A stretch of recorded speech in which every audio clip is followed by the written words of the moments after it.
Hello and welcome to the Daily Space for Wednesday, May 30th, 2018. Now, my mic levels look a little bit low, so I'm going to fuss with this.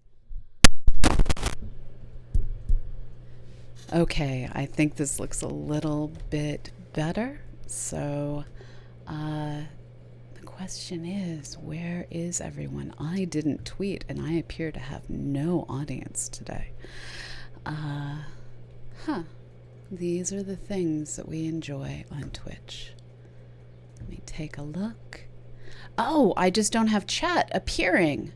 Okay.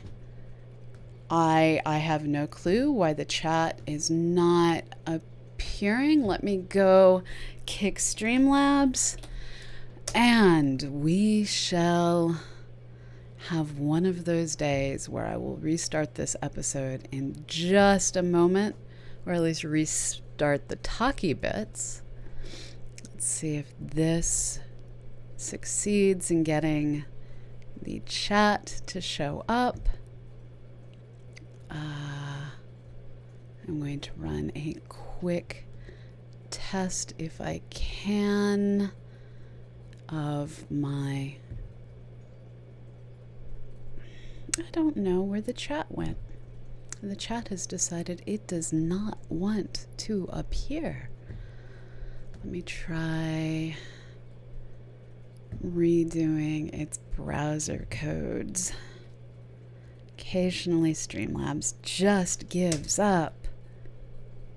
Okay, hopefully this will lead to things automatically showing up. There we go. Okay, so the chat is back. I'm going to try restarting from the beginning, just the wordy bits. And yes. Hello and welcome to the Daily Space for, I guess this is Friday, June 1st, 2018. I am your host, Dr. Pamela Gay. As always, we're going to bring you a roundup of today's news in space and astronomy. In today's most tweeted about story, researchers have come to realize that Pluto, first of all, the big news last night was Pluto appears to be made up of a whole bunch of comets that collided together and built up into a single world.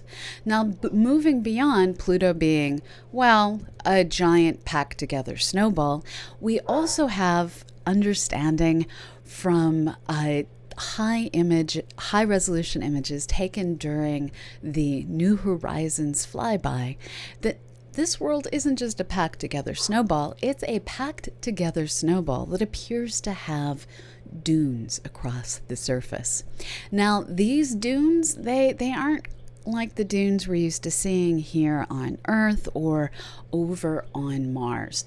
Rather, these dunes don't appear to necessarily be made through the breakdown of material through wind. Rather, what we have is nitrogen has been sublimating away from Pluto's surface and leaving behind grains of frozen methane. This frozen methane may have in the past been moved into these flowing structures that are created. This is called gravity waves as opposed to gravitational waves. This kind of structure comes from interactions with the wind. This probably happened in the past, but the not too distant past.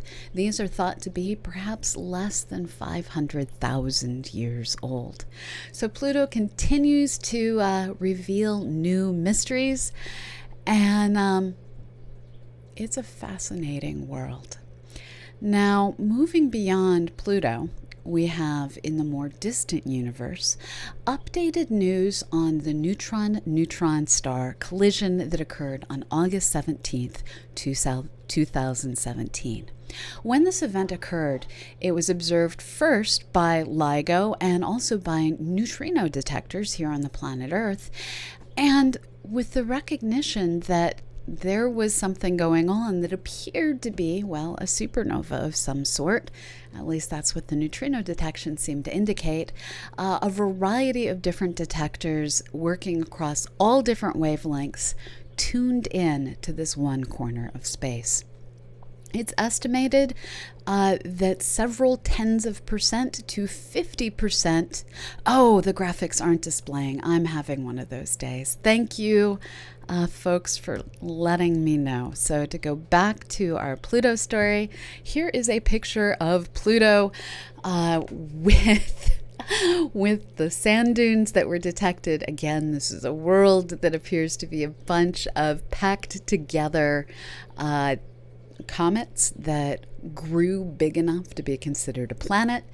And in studying the high-resolution images that came in from the New Horizons space probe, we've realized there are what appear to be grains of frozen methane that were likely left behind when no, I'm sorry, I can't embiggen this, that were most likely left behind when nitrogen sublimated. Now, these sand dunes have been moved around. In this case, frozen methane dunes have been moved around by Pluto's winds.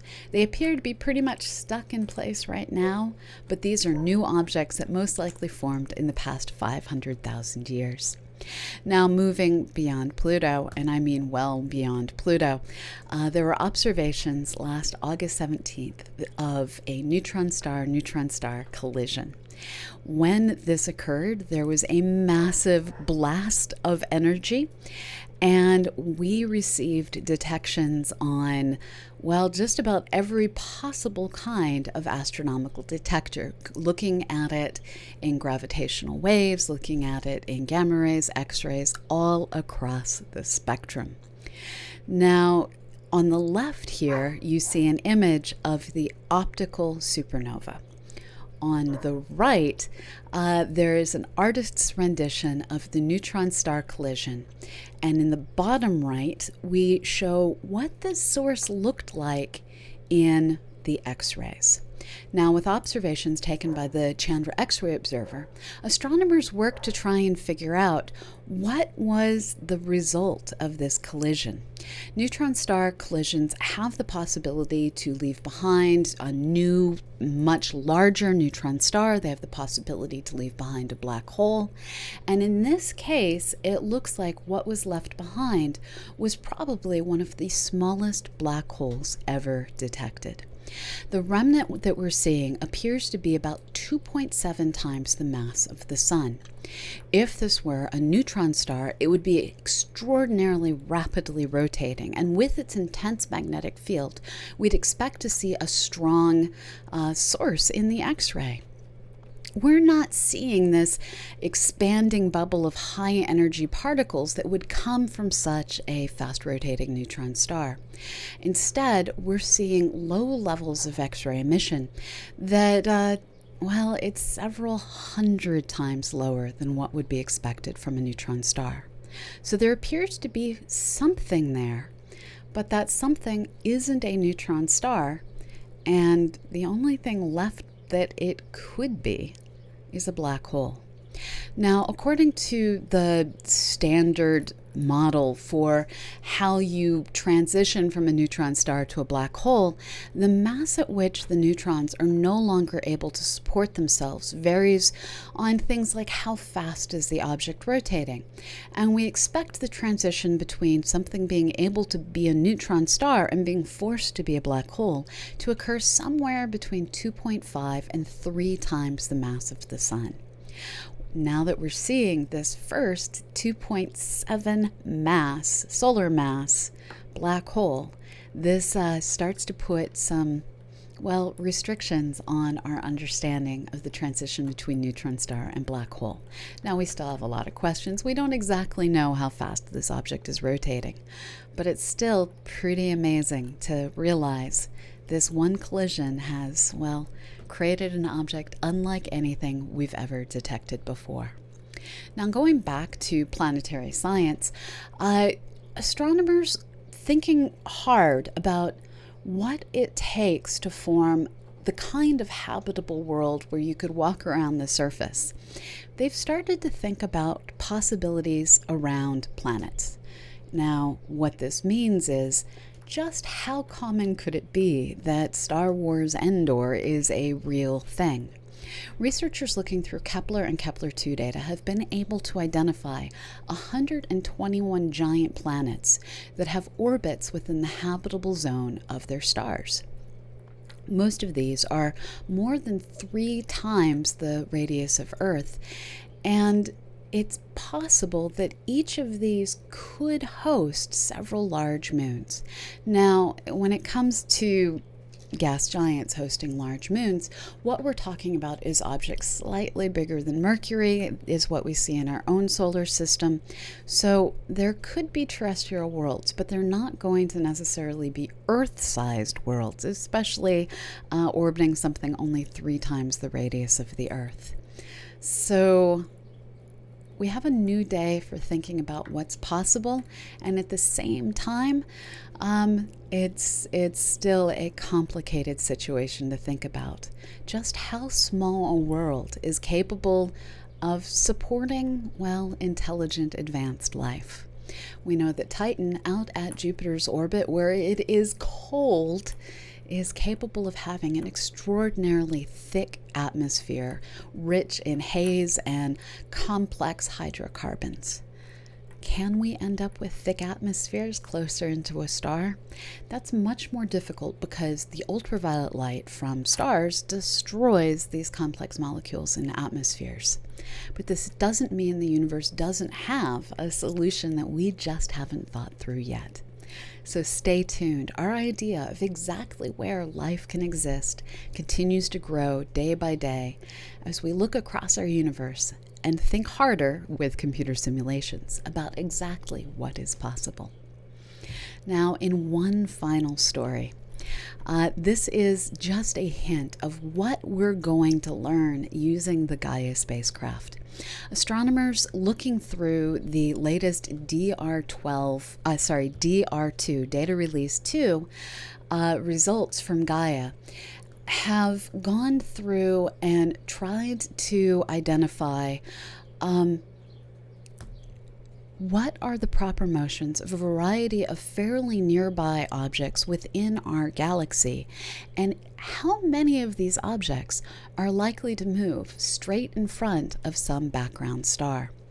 What they have found is there are actually, it's possible to predict dozens to over 100 objects in the next 10 years passing in front of background objects and causing microlensing of these sources. These kinds of microlensing events, what happens is you have an intermediate object, the lensing object in this particular diagram. Normally, this lensing object isn't between us and the background thing that we're trying to look at. But as it moves through the galaxy, its position can change. It can interrupt the path of background light. Now, in some cases, depending on the mass of the object, it might just eclipse that background object. We simply will see something flick out of the sky. And this is what happens when asteroids pass in front of background stars. Now, if we have a sufficiently large foreground object passing in front of that background object, its gravity will actually bend light that was meant to go to some other part of the galaxy and the universe beyond and bend that light so that it comes to Earth. And what we end up seeing is the light from that object appears to get greater for some fairly brief period of time.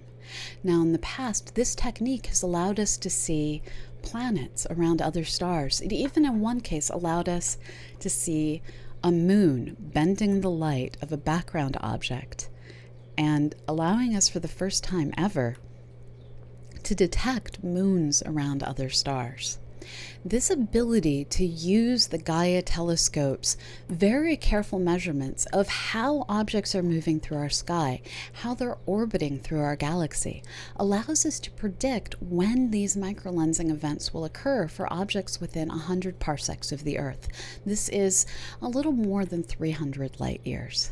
So for these relatively nearby stars, we now have the potential to say, this object on the sky is fairly near this background object.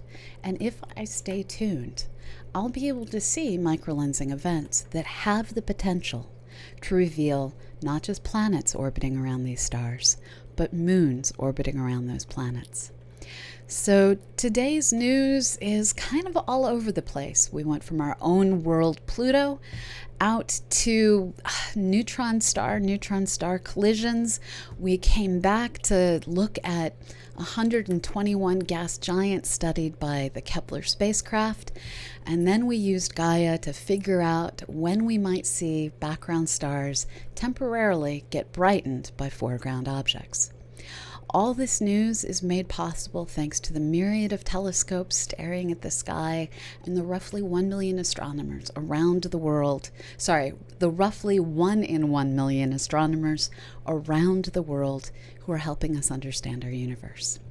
And now, I'd like to say thanks for watching. This has been The Daily Space. We are part of CosmoQuest and a production of the Astronomical Society of the Pacific, a 501c3 nonprofit. If you like what you see, give us a follow. Follows are free. If you want to see this continue, every subscription and every bit counts. So thanks for watching, and what are your questions? Yes, please at me to get things noticed in the chat. Oh, go enjoy your dinner, Peter. We have such a global audience. It's really kind of cool. So do we have any questions out there?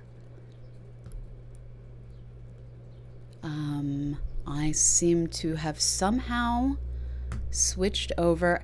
Have I been showing you my chat the entire time instead of showing you planets?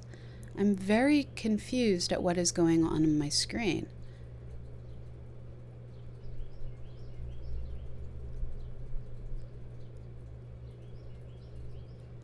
That is so deep. Oh, I clicked over to the wrong thing. Still clicking over to the wrong thing. Let's try that. Okay. I clearly have not had enough coffee. I appreciate all of you being patient with my inability to function today. Okay, let me scroll up to see what Hanny's question was. If population 3 stars are supposed to be 10 to 1,000 times the mass of stars made up of today's more metallic gas clouds, shouldn't there be a range of star sizes where much smaller stars were made in abundance? So let me put this a different way. Stars, when they're forming in clusters, don't all form exactly at once. The largest stars are able to collapse and form first. So in the early days of the universe, we had these massive 100 times to 1,000 times the most massive current stars forming extraordinarily rapidly. Because they were so massive, they also died fairly rapidly. And these stars were able to live and die and give off that first boost to the atomic composition of the universe before the first small stars were able to form. Now, today, we are on this constant lookout for pop 3 stars that aren't the original stars. So we have pop 1 stars like our sun, pop 2 stars like the stars that we see in globular clusters that are metal poor, probably don't have planets. And then we have stars that are quite often called pop 3 stars in the literature. And these aren't the first stars that formed in the universe. These are the first stars that formed after the first generation of stars. So this is the first normal-sized generation of stars. And we've been able to identify a few extraordinarily long-lived stars that have metallicity ratios that lead us to believe that they're made of only 1 to 3 1 to 3 supernova remnants. So we look at their chemical signature, and in a simulation we mix up a couple of different supernova, and we see if you take this kind of supernova and this kind of supernova and mix its elements into the primordial mixture of the universe, you get what we see in this one particular star. By the time you get to stars like our sun, there's no real way to say, oh, the sun is made of the remnants of this many of this kind of supernova and this many of this kind of supernova. But with those oldest stars that we've been able to find, we are able to see just how many supernova went into their composition. So, yes, the first generation of stars were much more massive. They formed very quickly, they died very quickly. And there just wasn't a chance for any of the long-lived smaller stars to have formed until after those initial massive stars had died. I hope that answered your question.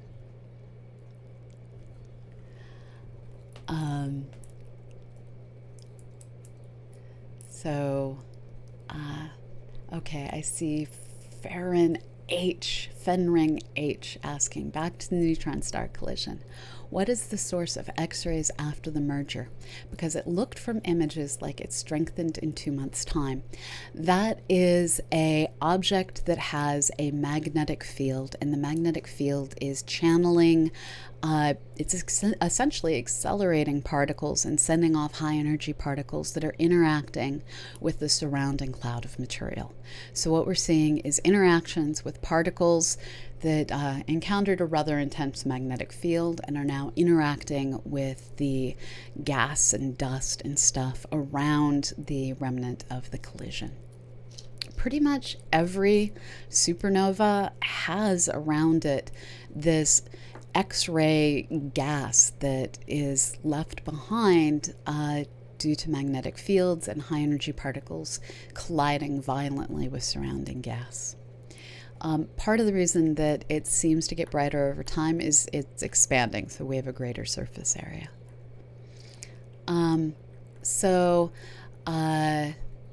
Adam Altogether is asking if Planet 9 is out there. This would be Michael Brown's predicted several Earth mass object out beyond the Kuiper Belt is out there. Will it lens background stars? I think that it's probably too close to lens. It could eclipse background, or as we put it, occult background stars, but I don't believe that we'll see any lensing from it. So Hanny is asking, if dark matter was minimally charged, would you be able to visually observe it if you looked at a large enough mass? I have no idea. So I don't think you'd visually observe it if it was minimally charged, because charge... So here we're like basically talking St. Elmo's fire type of charging, I think is what you're referring to. And here I have absolutely no clue. One of the things about looking at a large enough mass of it is we're talking about stuff that doesn't like to collide, doesn't like to interact, doesn't like to bunch up. And the density of material that's required to start to see things like St. Elmo's fire on ships, where you get electrically charged particles collecting on the extremes of conductors like sail masts, that kind of density of particles I don't think we end up with dark matter. This is, however, a informed guess, and I'd have to explore the literature. Feel free to hop on to our Discord channel. Let me go ahead and get you a link for our Discord channel. I'll make sure that Andreas signs in, and go ahead and ask Andreas.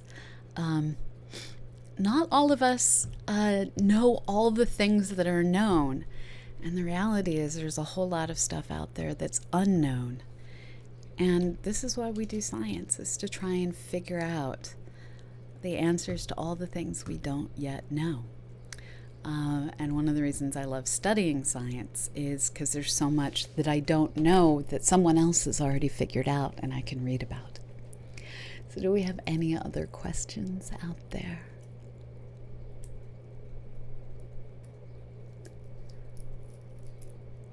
So I appreciate all of you coming today.